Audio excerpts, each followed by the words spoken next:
Hey, I'm Vanessa from CraftyGemini.com and I post weekly crafting and cooking videos here on YouTube. This week's video tutorial is on soap making. So let me start off by saying that I'm by no means a professional soap maker, okay? I've only been making my own handmade soaps for about 2 weeks now. I've done a lot of research and read a lot of literature on the material to make sure that I kind of have a decent understanding of what I'm getting myself into, because it's a lot of science and chemistry involved. Now, I wanted to put together this tutorial for those of you at home that might be a little curious as to how the process works, and I'm hoping that you guys will even jump in and try the recipe I'll show you today. So cold process soap making is probably the way that your grandparents or great-grandparents made their handmade soaps at home. The chemical process to create actual soap requires that there be a few different ingredients that have to be present in order for the end result of the chemical reaction to be actual soap. We start off with fatty acids, and here we're going to use different types of oils. There's tons of them out there, and I'll run a list that you can see of all kinds of oils you can use in your soap batches. Then you're also going to need something called sodium hydroxide, or also can be called lye. The lye is dissolved in a liquid, which is oftentimes water, and then added to the oils. And when those two different types of ingredients come together, it starts a process called saponification. That after the process is over, the end result of the combination of the ingredients is soap. So there won't actually be any lye left over in your soap if your measurements were done correctly. When you get your lye, make sure it's 100% lye and not just a regular household drain opener that contains lye. Make sure it's 100% sodium hydroxide. Then whenever you work with lye, you also want to make sure that you're taking the correct and the necessary safety precautions, and that you suit up with some rubber gloves, some goggles, and then also a little respirator mask doesn't hurt, okay? Because when you combine the lye with the water, it will let off some toxic fumes. You're also going to need some water and your lye. Make sure it's 100% sodium hydroxide. You're going to need a digital scale as well. Then your oils here, canola, and the cheapest olive oil I could find was this extra light one. Then you're going to need some kind of mold to pour your batter into to create your soap bars. And these come either in silicone or plastic like this, or you can make your own using some recycled milk or orange juice cartons, or even little Tupperwares would work as well. Here I have a container to measure out my lye, and I specifically want to label it so people know that that's just for the lye. This is a thermometer gun where you can read temperatures, and you can use also a candy thermometer that you put in, but you'll want to work some temperatures as you're working on your batter. Here we have a stick blender, and then something to cut your soaps once it's done. You don't want to use a sharp knife, because since the soap is slippery, you don't want to have it slip and cut your hand. So get something like this, or one of the crinkle cutters that they sell as well.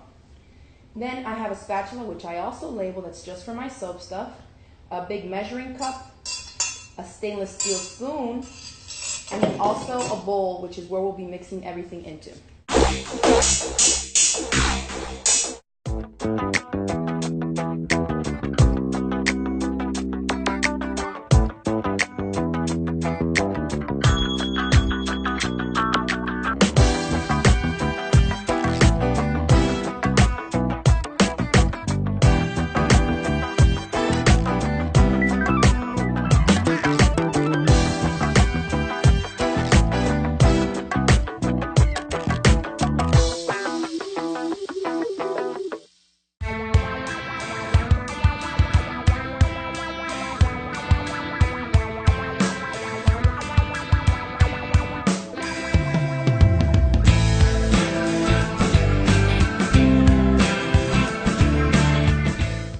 Now that I've combined my oils into one container, I'm going to take a temperature measurement of the lye water.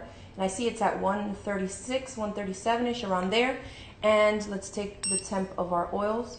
It's only about 83. I want to add the lye water to the oils when the temperatures are close. Check the temperatures again. Our lye water is about 136. And our oils about 135. So they're right around the same.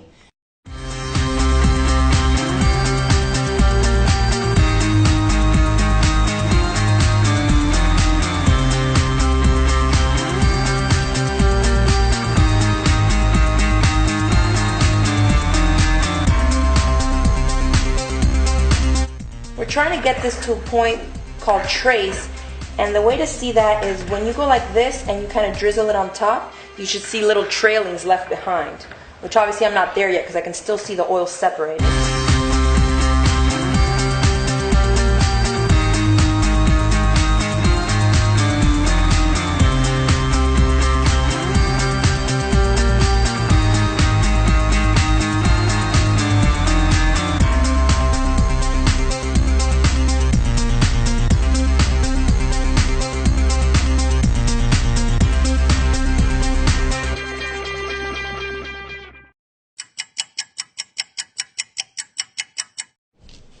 After 24 hours have passed, here's what we get.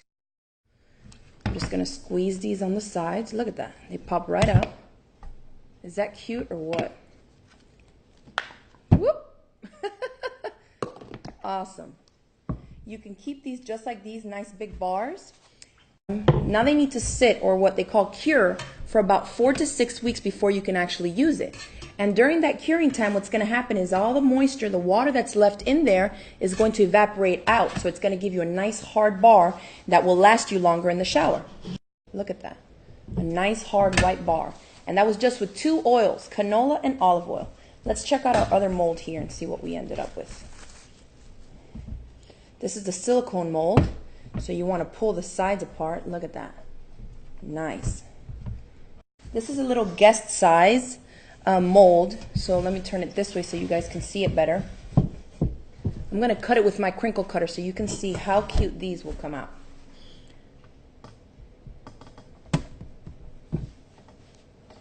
Is that perfect or what? And just set them out on a cooling rack to cure. And then you can do more research like I recommended, and you can learn different ways of coloring your soap bars and how to add different fragrances and scents and even ground up herbs in there. You can do all kinds of stuff. So I just wanted to offer you guys this one basic tutorial just so you can see how easy it is. Now you've seen firsthand how simple it really can be to make your own natural and even organic handmade soaps at home.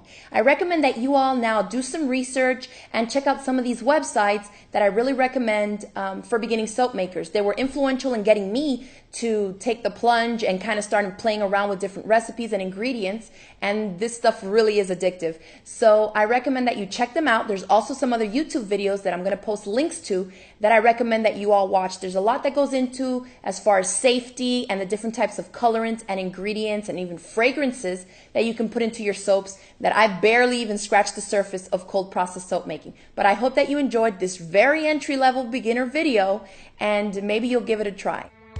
And don't forget to upload pictures of your completed soap projects on our Facebook page. We always love to see what you make from the Crafty Gemini tutorials. See you next week.